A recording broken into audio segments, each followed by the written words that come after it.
వైఖరి నశించోలే నిర్లక్ష్య వైఖరి నశించోలే నిర్లక్ష్య వైఖరి మూసివేయాలి కోలపం వెంటనే మూసివేయాలి కోలపం వెంటనే మూసివేయాలి కోలపం వెంటనే.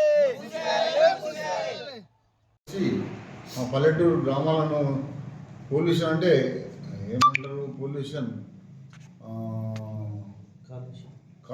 కాలుష్య నివారణకు గురి చేస్తున్నారు మా ప్రజలను కానీ మా గ్రామాలను కానీ.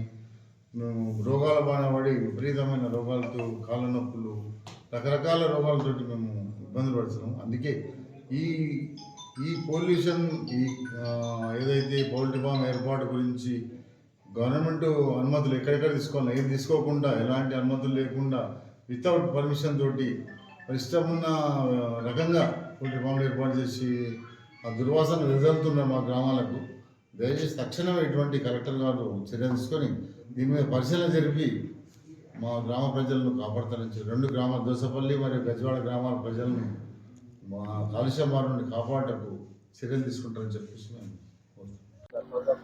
లింగంపల్లి గ్రామ పంచాయతీ పరిధిలోని పౌల్ట్రీ ఫామ్ వల్ల ఈ చుట్టుపక్కల గ్రామాలైనటువంటి దోసపల్లి, గజ్జాడ, తాటిపల్లి ఈ ప్రాంతాలకు వర్షం చినుకులు పడగానే బాగా స్మెల్ రావడం వల్ల బ్యాక్టీరియా వ్యాపించి ప్రజలు అనేక వ్యాధుల బారిన పడుతూ ఉన్నారు. ఈ యాజమాన్యం నిర్లక్ష్యం వహిస్తూ ఉన్నది. వెంటనే ఈ పౌల్ట్రీ ఫామ్ను మూసివేయాలి, లేని ఏడలా ఆందోళన చేస్తాము. ఇక్కడ ఏదైతే కార్మికులు పనిచేస్తూ ఉన్నారో కార్మికులకు కూడా పనిచేసే కార్మికులకు భద్రతా ఎక్విప్మెంట్స్ ఏమి కనిపిస్తలేవు. వాళ్లకు ఈఎస్ఐ, పిఎఫ్ వంటివి లేవు.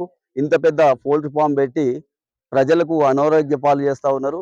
ఇప్పటికే మనము చాలా ప్రాంతాలలో చూసినాము, కోళ్ళ వల్ల బర్డ్ ఫ్లూ, ఈ వణుకుడు వ్యాధి వస్తుంది. బ్యాక్టీరియా వ్యాపించడం వల్ల అనేక ఆరోగ్యానికి గురి అయ్యి ఈ ప్రాంతంలో పెద్ద హాస్పిటల్స్ కూడా లేవు. ఇక్కడ ఉండే ప్రజలు నిరుపేదలు కనుక వెంటనే ఈ యజమాని పైన చర్యలు తీసుకోవాల్సిందిగా డిమాండ్ చేస్తూ ఉన్నాం.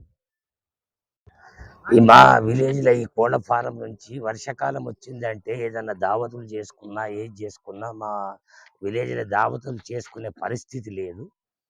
అందుకొరకు ఈ యజమాన్యం ఏదుందో అయితే క్లీనర్ ఉంచాలి, లేదంటే పౌల్ట్రీ ఫామ్ మూసేయాలి అని కోరుకుంటున్నాం. చాలా చేసుకోవడం మీకే తెలుసు సార్. మరి మా అన్నం తినబుద్ధి కాక చీగలంటిగా చెప్పలు అన్నం పెట్టుకుంటున్నాం. మస్తు తీగలు వస్తుంది. మరి అదేమో వస్తారంటే పోయకొచ్చిరా అదేమో మస్తు వాసన వస్తుంది. బోర్ ఉంది, మేము 24 గంటలు తిరిగేది ఆ ఏరియాలో. పెద్ద కంపు వాసన లేస్తుంది ఆ కోళ్ళపారంది. మాకైతే అన్నం తినబుద్ధి కూడా అయితే లేదు. టిఫిన్ కొంట పోయి కూడా రిటర్న్ తెచ్చితే కూడా మళ్ళీ టిఫిన్ ఇంటికాడ తినబుద్ధి కాక వచ్చింది. పెద్ద వీగల్ ఆ ఏరియాలో 1 కిలోమీటర్ హిసాబు బరాబర్ వాసన వస్తున్నది. మేము దొరకపోయి చూపించగలుగుతాము వాసనకు. లేదంటే ఆసన వస్తే బంద్ చేసుకుంటామంటే బంద్ చేసుకోండి, లేదంటే గులగొట్టుకోమంటే మేము గులగొడతాం. గులగొట్టడానికి కూడా సిద్ధమే ఆ ఏరియాలో ఉన్న వాళ్ళం అందరం కలిసి. అట్లేం బాధ లేదు, కానీ ఆసన అయితే రాకూడదు.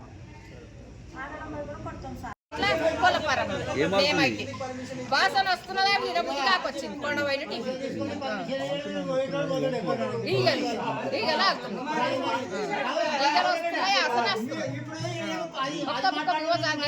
పని చేసి చల్లేసి వస్తున్నారు.